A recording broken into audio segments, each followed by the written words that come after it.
Hi friends, relationship आप सब manifest करना चाहते हैं अपने अपने स्पेसिफिक पर्सन के साथ। प्यार होते ही सबसे पहला ख्याल अगर कुछ आता है तो कि बस अब शादी कब होगी। Specifically girls. आज की वीडियो में थोड़ा सा ऑफ बीट जाएंगे। मैं बात करूंगी यहाँ पे सोनम की, सोनम रघुवंशी, जिसके बारे में आप सब न्यूज़ देख चुके होंगे। आप सबसे सिर्फ इतना कहना चाहती हूँ कि आप सब मैनिफेस्ट कर रहे हैं अपने अपने रिलेशनशिप को, किसी स्पेसिफिक पर्सन को। कई लोग जो एक्स्ट्रा जोन में है वो भी मैनिफेस्ट कर रहे हैं किसी भी तरह से।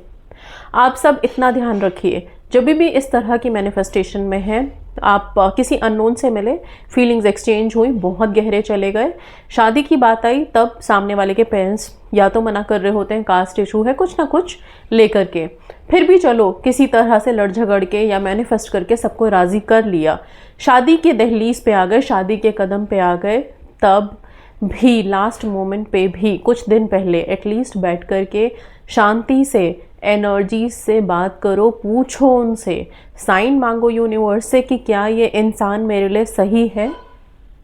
अगर आपको कहीं से भी इंट्यूशन आती है कि नहीं करनी है इससे शादी, तो सब कुछ होते हुए भी अपने कदम पीछे हटाइए।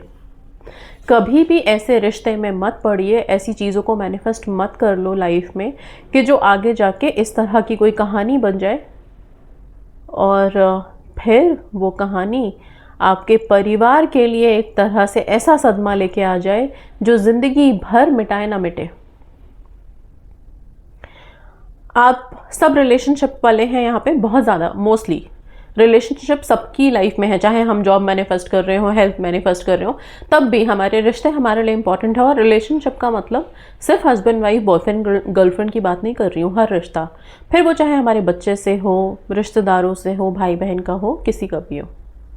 पर यहाँ पे जो है कि जब शादी करने चलते हो उस टाइम पे प्लीज़ आप लोग थोड़ा सा प्रैक्टिकल हो जाए। इमोशंस में बह कर के चीज़ों को एक्सेप्टेंस मत दीजिए, बाद में पछतावे के अलावा कुछ नहीं रह जाता, जिस तरह से आजकल हम ये न्यूज़ में देख रहे हैं इतना ज़्यादा। ओके, चीज़ें शादी के बाद बहुत प्रैक्टिकल हो जाती हैं, इसलिए शादी से पहले बहुत आराम से बैठ के 10 बार सोचो। शादी से पहले आप अपने घर में हैं, आपके स्पेसिफिक पर्सन अपने घर में हैं, ज़्यादा से ज़्यादा फ़ोन पे बात हो रही है, घंटों बातें हो रही हैं, मिलना जुलना कुछ घंटों के लिए हो रहा है, इतना ही ना।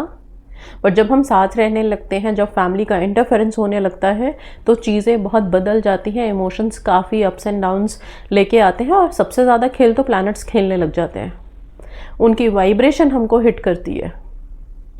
इसलिए सिर्फ इतना ही कि शादी करने से पहले आप बैठ कर के यूनिवर्सल एनर्जीज़ को, इतनी सारी ताकतें हैं, उनसे एक बार आप रिक्वेस्ट करें, प्रेयर करें, हो सके तो यूनिवर्स से साइन मांग लें, ठीक है।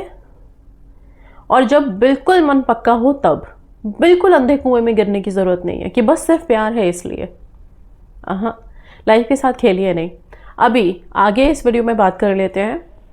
कई बारी क्या होते हैं, कुछ कुछ लोग हमारी ज़िंदगी में कर्ज दे के चले जाते हैं, कुछ ऐसे कर्ज दे जाते हैं, कुछ ऐसे कर्म कर देते हैं हमारे साथ जो हमें लाइफ लॉन्ग परेशान करता है।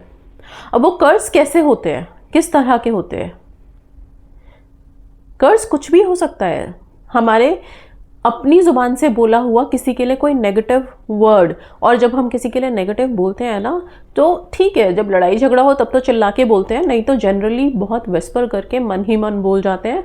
और वो जो विस्पर हम कर्ज के लिए कर जाते हैं या कोई कर रहा है हमारे लिए, कई बारी वो हिट कर जाता है। तो हम इन कर्ज से अपने आप को भी बचा के रखें। अगर किसी ने किया है तो भाई, अगर आपने गलत शब्द बोले हैं, अगर कुछ नेगेटिव अफर्मेशन दी है, तो ये तो ब्रह्मांड का नियम है कि जैसा आप दोगे वैसा आपको वापस मिलेगा। तो जिसके जो चीज़ है जो हमें नहीं चाहिए, वो आप बकायदा वापस ले लीजिए, उन्हें वापस कर देंगे, सिंपल। उसी के लिए एक छोटी सी टेक्निक बता रही हूँ आप लोगों को। टेक्निक बोल सकते हैं, स्पेल बोल सकते हो, जो भी। अगर किसी पे शक है तो आप उसका नाम लिख सकते हो। एक ब्लू कलर का कैंडल लोगे, और प्लीज़ कमेंट्स में कुछ नहीं पूछना कि वाइट ले सकते हैं, रेड कैंडल ले सकते हैं, कुछ भी नहीं। ब्लू मतलब ब्लू, ओके। एक ब्लू कलर का कैंडल ले लीजिए। अगर नहीं मिल रहा है, आप अमेज़ॉन पे जाइए, आराम से मिल जाएगा आपको, मंगवा लीजिए, उसको रखिए। ठीक है। और इस पे आप हमेशा कर सकते हैं, ऐसा नहीं है कि वन टाइम एक्टिविटी के लिए है। आप इस पे उस इंसान का नाम कार्व कर दीजिए ऊपर की तरफ, जहाँ पे लौ जलती है उसके ऊपर की तरफ कार्व करिएगा, ठीक है, ताकि ये कैंडल आप बाद में यूज़ कर पाएँ। कार्व करने के लिए आप किसी पेन का इस्तेमाल कर सकते हो, टूथपिक का इस्तेमाल कर सकते हो, उससे खुरद के उसके ऊपर उनका नाम लिख दीजिए।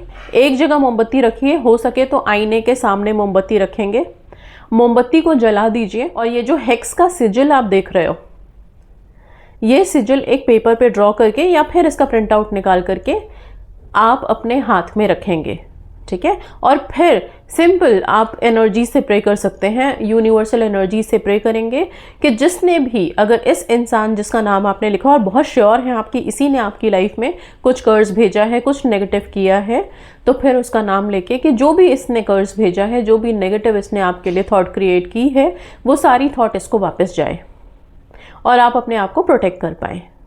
ये करने के बाद आप इस सिजिल को जो हाथ में लिया है आपने, इस सिजिल को उसी कैंडल में जला दोगे। और वो कैंडल तब तक जलने देना है जब तक कि वो जो नाम आपने उस पर कार्व किया है वो पूरा का पूरा पिघल ना जाए। जहाँ तक उसका नाम है वहाँ तक मोमबत्ती पिघल जाए तो फिर आप मोमबत्ती बुझा के रख दीजिए। अगले किसी स्पेल में या अगले किसी काम में आप इसको इस्तेमाल कर सकते हैं। ये कब करना है? आप सैटरडे बेस्ट होता है स्पेल के लिए, सैटरडे इवनिंग में आप कर सकते हैं, शनिवार को शाम के टाइम पे, शाम का मतलब सनसेट के बाद। पीरियड्स का कोई रेस्ट्रिक्शन नहीं है, आराम से शांति से बैठ के फर्श पे बैठिए आराम से और फिर कर लीजिए इसको। एक प्लेट में आप रखें ताकि जब आप पेपर जलाएं तो वो उसी में इकट्ठा हो। आईने की बात की है मैंने, तो अभी अगर फर्श पे बैठ रहे हो तो अगर कोई पॉकेट मिरर है या कोई नॉर्मल सा मिरर है जो आप सामने लगा सकते हैं तो बहुत अच्छा है, नहीं तो ड्रेसिंग टेबल के सामने बैठ करके आप करें फिर इसको, क्योंकि आईना तो होना चाहिए, आईने के सामने ही आप ये ब्लू कलर की कैंडल जलाएंगे। ओके, सो जिसका भी कर्ज है, जिसकी भी नेगेटिव वाइब है, उसको वापस भेजेंगे, सिंपल। बट हाँ, श्योर रहिएगा, ये नहीं कि हर किसी के नाम को उठा के कार्व कर दिया, अभी जिस पे थोड़ा भी शक है उसका नाम कार्व कर दिया और उसके लिए करना शुरू किया। आप अपना भी कर्मा डेवलप कर लेंगे, ये ध्यान रखिएगा। कर्मा तो हिट करेगा, अगर किसी के साथ बुरा करेंगे तो हमारे साथ भी तो बुरा ही होगा, वो चाहे फिर कैसे भी हो, फिर चाहे कितनी भी बड़ी शातिर सोनम हो या कोई भी हो, रिवर्स होके तो आएगा ही। ओके, सो इसलिए अपने अपने सोच को प्योर रखिए। अगर मान लीजिए किसी के नाम के ऊपर कोई शुबा नहीं है, कुछ ऐसे मन में वहम नहीं है, तो फिर हम क्या नॉर्मल कर सकते हैं? बिल्कुल कर सकते हैं। फिर आप कैंडल पे सिर्फ एक निशान बना दीजिए। ओके, जहाँ तक की मोमबत्ती जलानी है उतनी दूर तक का एक निशान बना दीजिए नॉर्मल सा, और फिर किसी भी अननोन एनर्जी के लिए कि किसी का भी कर्ज है, किसी का भी नेगेटिव वाइब अगर आई है तो वो सारी वापस जाए और हम प्रोटेक्शन में आ जाए, सिंपल। साथ में अपने आप को हमेशा प्रोटेक्टेड रखने के लिए आप एक स्विच वर्ड जो मैंने बहुत पहले भी वीडियोस में दिए हुए हैं, काली शील्ड ऑन, इसका चांट कर सकते हैं। Kali shield on, Kali shield on, Kali shield on. शादी का डिसीजन बहुत इम्पॉर्टेंट होता है। एकदम से अननोन फैमिली होती है, अननोन लोग होते हैं, इवन स्पेसिफिक पर्सन भी, अगर आप उसके साथ भी प्यार में हैं तो ठीक है, दूर से ही ना। जब हम किसी के साथ रहने लगते हैं तो उसकी बहुत सारी खूबियाँ, कमियाँ सब दिखने लगती है। इसलिए बहुत सोच समझ के आगे बढ़ें और अपनी ज़िंदगी को सिर्फ इमोशंस के बदले ही सैक्रिफाइस करने की ज़रूरत नहीं है, प्रैक्टिकल होके शादी की तरफ बढ़ें। ओके, ये सभी के लिए बोल रही हूँ। एंड इसका मतलब ये नहीं है कि आप लोगों के रिलेशनशिप पे कोई शक कर रही हूँ, बस सिर्फ इतना कि आप अपने आप को प्रोटेक्टेड रखें, सेफ रखें, बस। आपके मन में तो सच्चाई है, सामने वाले के मन में कितना सच है, कितना झूठ है, वो तो ऊपर से ईश्वर ही हमें बता सकते हैं, बिकॉज वही चारों तरफ का देखते हैं। हमें तो सिर्फ एक तरफ का नज़र आता है, हम इंसान हैं, ठीक है। अगर हमारे मन में प्यार भरा हुआ है ना तो हमें सारी दुनिया प्यारी लगेगी, किसी में कोई खोट नज़र ही नहीं आएगा। प्रॉब्लम बस इतनी हो जाती है, ठीक है। इसलिए इमोशंस का पर्दा, चश्मा हटा करके पर्दा हटाइए और फिर जिस इंसान से शादी करने जा रहे हैं ज़रा तोल मोल करके, सोच समझ करके लास्ट में डिसीजन लीजिए। So that's all. Thank you so much and God bless.